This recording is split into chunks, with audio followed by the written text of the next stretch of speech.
Hey everyone, my name is Martin, and I'm 29 years old. The day my mother came home, she wasn't carrying her cleaning cart anymore. She was carrying a termination letter. My father looked at her, but couldn't say a single word.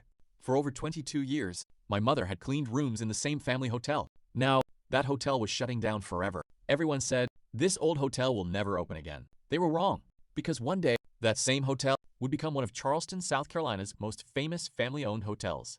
This is my story. Before we begin, if you enjoy emotional family success stories like this one, please like this video, share it with your friends and family, subscribe to the channel, and comment where you're watching from. Your support inspires us to create more powerful stories every week. Now, let's begin.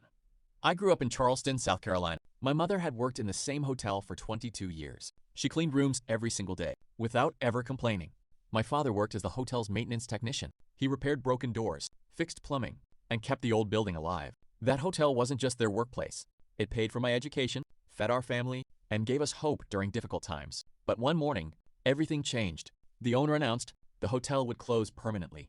Employees slowly packed their belongings. Guests stopped coming. For the first time, I saw both of my parents crying. At that moment, I silently made myself one promise. I wouldn't let my family's story end inside that hotel. My parents thought I was working a normal office job, but there was something I had never told them. For the past 6 years, I had been working as an assistant hotel manager at one of Charleston's busiest luxury hotels. Every day, I learned how successful hotels were managed, how guests were treated, how businesses grew, how ordinary places became unforgettable. I never imagined those lessons would one day save my own family. That night, I looked at my parents and said, "Don't lose hope. I have a plan." The next morning, I walked into my manager's office. He smiled and said, "Morning, Martin." I smiled back, then placed my resignation letter on his desk. He looked shocked. He asked, "Why would you leave a job you've worked so hard for?" I answered, "Because my family needs me more." When I arrived home, my mother couldn't believe it. She said, "Martin, don't throw your future away because of us." I hugged her and replied, "You spent 22 years building mine, now it's my turn." A week later, the hotel officially closed. My parents walked through the empty lobby one last time. The lights were off, the rooms were empty. The silence felt painful. Before leaving, my mother gently touched the front desk.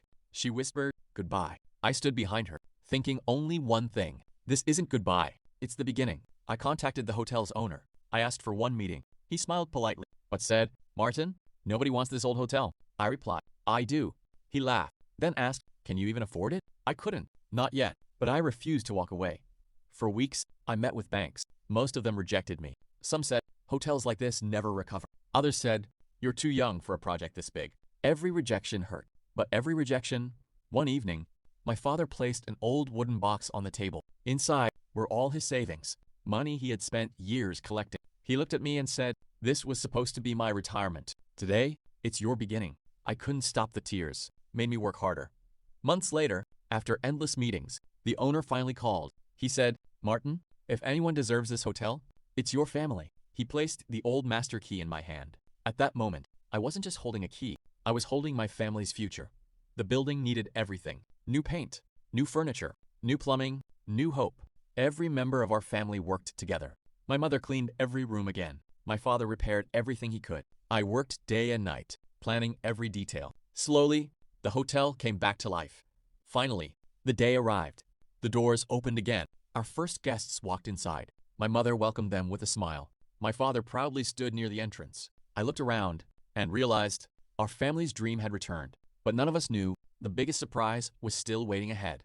3 days after reopening, a family from Florida checked into our hotel. They stayed for an entire week.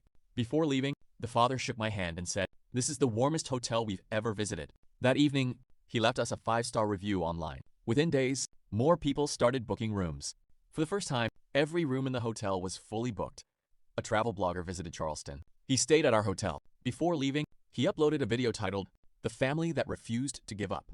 The video received millions of views. People from across America wanted to visit our hotel. Phone calls never stopped. Reservations were booked months in advance. Everything was changing faster than we imagined.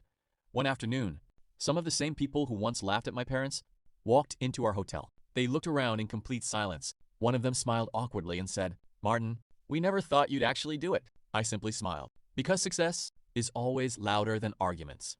On the anniversary of our reopening, I gathered my entire family in the hotel lobby. Everyone thought we were celebrating another successful year.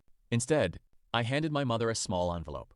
Inside were the ownership papers. I looked at her and said, "Mom, For 22 years, you cleaned these rooms. Today, this hotel belongs to you." She burst into tears. My father couldn't stop smiling. Even the staff started clapping. It was the happiest day of our lives. Months later, our hotel became one of Charleston's highest-rated family-owned hotels. Guests didn't just come because of the beautiful rooms. They came because every corner of the hotel carried a story of hope. One evening, my father looked at me and quietly asked, "Martin, what's next?" I smiled, then pointed toward an empty building across the street and said, "Dad, this family's journey has only just begun." A year later, our family was given a new opportunity. An old hotel across the street had gone bankrupt. Everyone believed it would stay empty forever. My father looked at me and smiled. He asked, "Martin, are you thinking what I'm thinking?" I laughed, then replied, "Let's give another family a reason to believe again." That was the beginning of our second hotel. As our business grew, I remembered where we had started. So instead of hiring only experienced workers, we gave opportunities to people who desperately needed a second chance. Single parents, young graduates, and people who had lost their jobs. My mother always said, "Success means nothing if you don't lift others with you." Our family lived by those words one evening. We received an invitation from the Charleston Business Association. Our hotel had been selected as Family Business of the Year. When they called my mother's name onto the stage, the entire audience stood and applauded. She accepted the award with tears in her eyes. Then she said, "Never be ashamed of honest work, because one day it may become your greatest blessing." Although my grandfather wasn't alive to see our success, his old toolbox still sat in the hotel office. Every morning, before starting work, I looked at it. It reminded me that every great dream begins with simple tools and people who refuse to quit. Late one evening, my father and I stood outside the hotel. The parking lot was completely full. Guests were laughing. Children were playing. Lights filled the building. My father quietly smiled and said, "Your mother no longer cleans hotel rooms. She welcomes people into her own hotel." At that moment, I knew we had kept our promise. 10 years after the hotel almost closed, our family owned multiple successful hotels across South Carolina. Thousands of guests had stayed with us. Hundreds of employees had built better lives. The same building that once represented our biggest heartbreak had become the greatest blessing our family ever received. People often ask me, "Martin, what made your family successful?"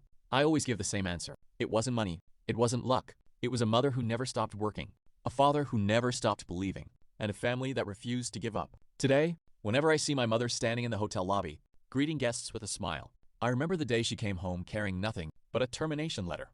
That letter didn't end our family's story. It became the first page of our greatest success.